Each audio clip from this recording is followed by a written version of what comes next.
బతుకమ్మ పండుగ జోరుగా నడుతుంది కదా మన కాడ. ఇక దసరా కూడా రావట్టే. దసరా వస్తుందంటే చాలు అసలు దుకాణాలల్లా ఏమన్నా ఆఫర్లు ఉంటాయి అనోళ్ళ. బట్టల షాపులు బోల దుక్న పోలైతే మస్తు ఆఫర్లు పెడతారు. 2 చీరలు కొంటే టర్కీ తువాల ఫ్రీ, 3 డ్రెస్సులు కొంటే కటోరా ఫ్రీ, పెద్ద బాగోనా కొంటే పక్క పిన్నిసులు ఫ్రీ. ఇగో గిట్లుంటాయి. ఇక అవిటి కోసమన్నా పైసలు పెట్టి మరి కొందరు సామాన్లు కొంటారు. అయితే గవన్న ఆఫర్లు ఒక ఎత్తు, జగిత్యాలలా ఒక పెద్దన్న పెట్టిన ఆఫరు ఇంకో ఎత్తు. అసలు సిసలైన దసరా ఆఫర్ అన్నట్టుగిది ఏందో సూద్రట రారి. దసరా అంటే మన కాడ దావత్ ఎట్లుంటదోలా అసలు కథనే అలాగుంటది కదా. ఇక దసరా పండుగకు తగ్గట్టే ఇగో గీ తిరుపతి అనేటైనే ఏమన్నా ఆఫర్ పెట్టిండా. ఆగో గీ తాత చదువుతాండు.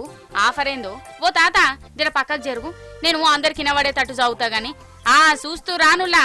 సారంగపూరు దాని చుట్టుముట్టున్న జనాలకు దసరా శుభవార్తన్నట. ఫస్ట్ ప్రైజు మ్యాక, సెకండ్ ప్రైజు బీర్ బాటలు, 3వ ప్రైజ్ ఏమో ముచ్చటగా ఫుల్ బాటలు ఇస్తారట.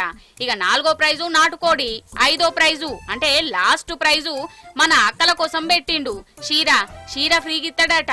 చేయవలసిన పనేందంటే ఏం కొనేది లేదు, అమ్మేది లేదు. ఖాళీ 150 రూపాయలు పెట్టి ఒక టోకెన్ కొనాలన్నట. అంతే.